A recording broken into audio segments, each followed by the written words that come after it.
bonsoir. Merci d'être avec nous ce soir. Vous avez déclaré que vous étiez en train de tomber amoureuse de la Polynésie. Est-ce que c'est vrai? Oui, puis la rencontre de ce matin a encore accentué ça parce que tous ces enfants-là que je viens de revoir dans le petit sujet étaient vraiment top. J'ai passé une matinée vraiment géniale. Alors, je le disais tout à l'heure, toute la France a entendu au moins une fois la chanson de la Reine des Neiges. Qu'est-ce qui, selon vous, a déclenché une telle passion, une telle folie chez les petites et jeunes filles? Je sais pas comment expliquer ça. Je pense que c'est aussi parce que c'est une chanson qui est une espèce de cri de guerre, en fait. C'est vraiment un cri du cœur et je pense que ça a touché les petites filles qui avaient envie aussi de donner de la voix. Voilà.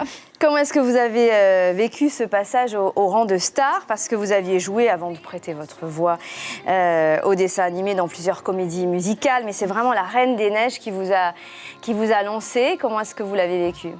Je sais pas. Moi, je vis pas ça comme ça, en fait. J'ai du mal à me rendre compte. En plus, j'ai pas d'enfants. Personnellement, j'ai des neveux, des nièces, mais mes neveux sont trop petits et mes nièces sont trop grandes. Donc, du coup, je me rends pas vraiment compte de ça. Vous avez le sentiment que rien n'a changé? Si, les choses ont changé parce que le rayonnement médiatique, il est énorme. Mais c'est vrai que, voilà, après... de toute façon, les gens qui me croisent et qui me demandent des photos ou sont toujours tellement bienveillants, tellement gentils que pour moi, c'est que du bonheur. Alors, votre premier vrai album sortira au début de l'année, puisque vous avez déjà sorti un album avec des reprises. Qu'est-ce qu'il raconte, cet album? Et comment est-ce que vous le qualifieriez? C'est de la pop française. Ça raconte un petit peu plus que je suis moi. C'est la première fois que finalement j'ai vraiment l'occasion de raconter un petit peu la personne que je suis. En plus, j'écris beaucoup de textes, donc voilà, c'est une manière de